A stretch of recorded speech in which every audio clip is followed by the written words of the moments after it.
Hello everyone, welcome to crypto TV. Crypto world से जुड़े latest update के साथ मैं संदीप कसालकर आप सभी का स्वागत करता हूं। आइए देखते हैं क्या कुछ हुआ क्रिप्टो की दुनिया में। रुक करते हैं पहले हेडलाइंस की ओर।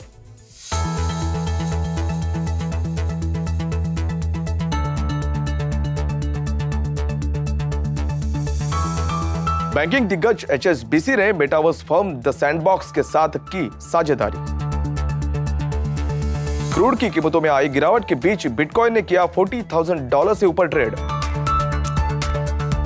कार्डानो में लॉक हुई टोटल वैल्यू ने 200 मिलियन को किया पार। इथेरियम ने प्रूफ ऑफ स्टेक में शिफ्ट होने के लिए पास किया मेजर टेस्ट। अफ्रीका में वेब 3 ग्रोथ को बढ़ावा देने के लिए FTX ने केनिया फर्म के साथ मिलाए हाथ। स्नूप डॉग नए NFT कलेक्शन के साथ बने कॉमिक बुक के हीरो। डिसेंट्रलाइज्ड मशीन इकोनॉमी को बढ़ावा देने के लिए $100 मिलियन फंड हुआ लॉन्च। ब्लॉकचेन से इस साल फिलीपींस बैंक का बिजनेस 3 गुना बढ़ेगा। इंस्टाग्राम में जल्द हो गया NFT की एंट्री, मार्क जुकरबर्ग ने की घोषणा।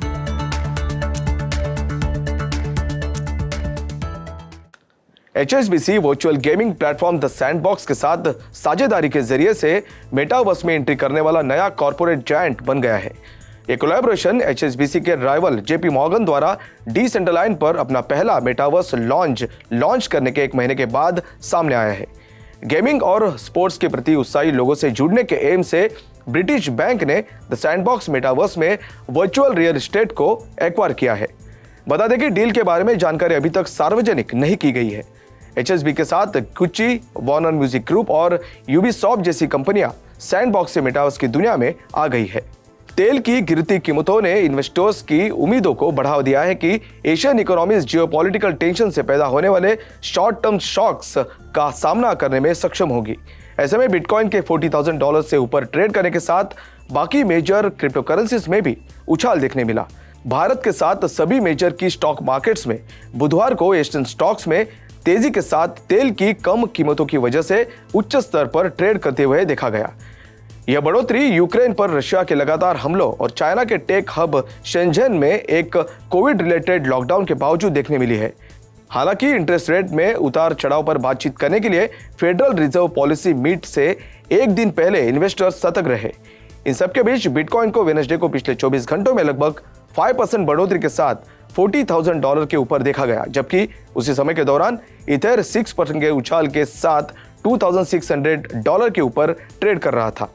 वहीं ज्यादातर दूसरे मेजर क्रिप्टो करेंसीज ने भी उछाल के साथ ट्रेड किया। कार्डानो ADA का टोटल वैल्यू लॉक्ड या TVL हाल ही में $200 मिलियन के निशाने को पार कर गया है, जो सबसे बड़े प्रूफ ऑफ स्टेक का रिकॉर्ड है। 16 मार्च के आंकड़ों के अनुसार कार्डानो का TVL $207.67 मिलियन था।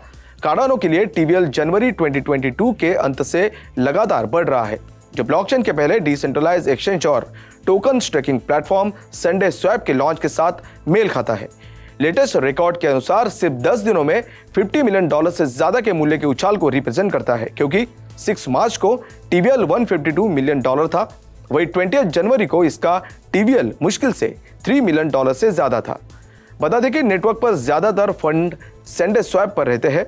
एक्सचेंज का वर्तमान में कुल TVL का $112.71 मिलियन या 54.21% हिस्सा है।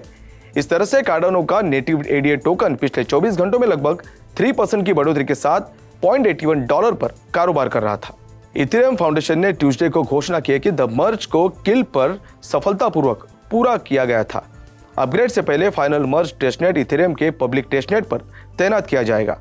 इथेरियम का हाईली एंटिसिपेटेड चेन मर्ज मौजूदा इथेरियम मेननेट के साथ ETH2 बीकन चेन को जोड़ देगा। नेटवर्क को प्रूफ ऑफ वर्क से प्रूफ ऑफ स्टेक आधारित कॉन्सेंसस में बदल देगा। प्रूफ ऑफ स्टेक के इस कदम से ETH जारी करने में ड्रामेटिक रिडक्शन आएगी। EIP 1559 के बाद से network burning based transaction fees पिछले अगस्त में लाइव हो गई थी। ऐसे में एनालिस्ट का मानना है कि द मर्ज के बाद इथेरियम डिफ्लेशनरी हो जाएगा, जिसका मतलब है कि नए इथर के निर्माण की तुलना में ETH तेजी से डिस्ट्रॉय हो जाएगा। जिससे इसकी वैल्यू बढ़ जाएगी। द मर्ज को नेटवर्क की सस्टेनेबिलिटी और सेंसरशिप रेजिस्टेंस को मजबूत करते हुए 99% से ज्यादा एनर्जी कंजप्शन को कम करने के लिए इत्तला दी गई है। क्रिप्टो एक्सचेंज FTX ने अफ्रीकन कॉन्टिनेंट में डिजिटल करेंसीज तक पहुंच को एक्सपांड करने और वेब3 के इस्तेमाल को बढ़ावा देने के लिए एक African fintech firm AZA finance के साथ जुड़कर अपनी ग्लोबल प्रेजेंस को बढ़ाया है। एग्रीमेंट की घोषणा FTX यूरोप द्वारा दुबई में क्रिप्टो एक्सचेंज संचालित करने के लिए लाइसेंस प्राप्त करने वाली पहली फर्म बनने के एक दिन बाद की गई है। FTX अफ्रीकन और डिजिटल करेंसी ट्रेडिंग पेयर्स पेश करने और AZA के साथ काम करने की योजना बना रहा है ताकि अफ्रीकन करेंसीज में डिपॉजिट और पे आउट करना आसान हो सके। बहामास बेस FTX और AZA ने कॉन्टिनेंट में वेब3 के इस्तेमाल को बढ़ावा देने के लिए इंफ्रास्ट्रक्चर के निर्माण, एजुकेशनल रिसोर्सेज को विकसित करने और नेटवर्किंग अपॉर्चुनिटीज को प्रदान करने की भी योजना बनाई है। इस तरह से कंपनीज लोकल NFT प्रोजेक्ट्स और आर्टिस्ट को FTX NFTs मार्केट प्लेस में आकर्षित करने की योजना बना रही है। Global hip hop icon Snoop Dogg और आर्टिस्ट बॉस लॉजिक ने मिलकर सुपर कज नाम का एक NFT कलेक्शन तैयार किया है। ऐसे में ड्रॉप को 17 मार्च को सेल किया जाएगा। सुपर कज NFT कलेक्शन में बॉस लॉजिक के आर्टवर्क्स है। वे सुपर हीरो के रूप में स्नूप डॉग के एनिमेटेड कॉमिक बुक कवर्स है।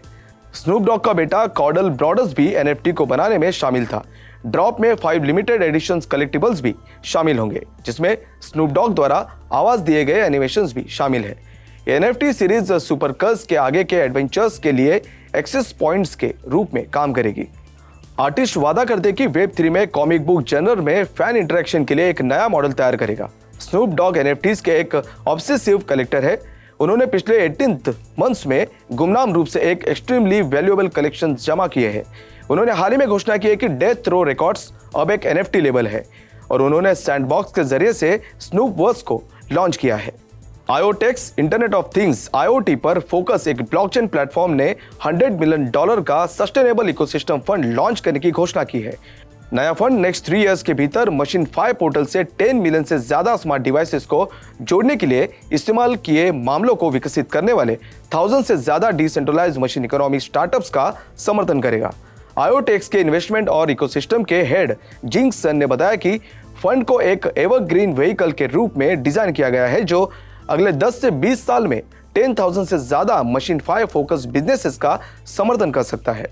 IoTeX Machine5 पोर्टल से tens of billions of devices को जोड़ सकता है। Machine5 वेब3 पर बेस एक नए पैराडिगम को रेफर करता है जो न्यू मशीन इकोनॉमी को रेखांकित करता है।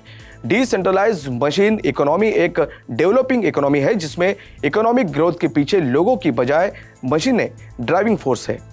Union bank of Philippines UBP की फिनटेक यूनिट UBX पिछले साल 44 टाइम्स बढ़ी, जो बैंकिंग में नई तकनीकों के बढ़ते एक्सेप्टेंस का ही नतीजा है।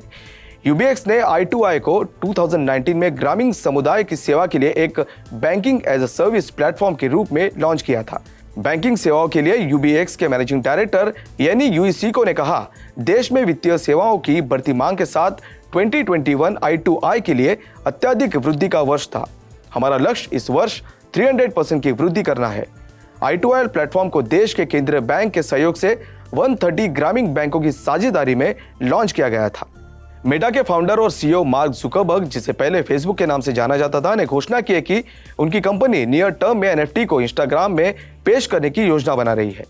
मेटा के CEO ने ज्यादा जानकारी नहीं दी है, लेकिन उन्होंने कहा कि आने वाले महीनों में इंस्टाग्राम के मेंबर्स ऐप के भीतर अपने खुद के नॉन फंजिबल टोकन्स NFTs को बिंड करने में सक्षम होंगे। दिसंबर में इंस्टाग्राम के हेड एडम मोसेरी ने कंफर्म किया था कि कंपनी वाइडर ऑडियंस के लिए टेक्नोलॉजी लाने के लक्ष्य के साथ NFT एक्टिवली एक्सप्लोर कर रही है। आज के लिए बस इतना ही। क्रिप्टो वर्ल्ड से जुड़ी नई खबरों के साथ बने रहिए क्रिप्टो टीवी के साथ। तब तक के लिए मैं संदीप कसालकर आपसे विदा लेता हूं। नमस्कार।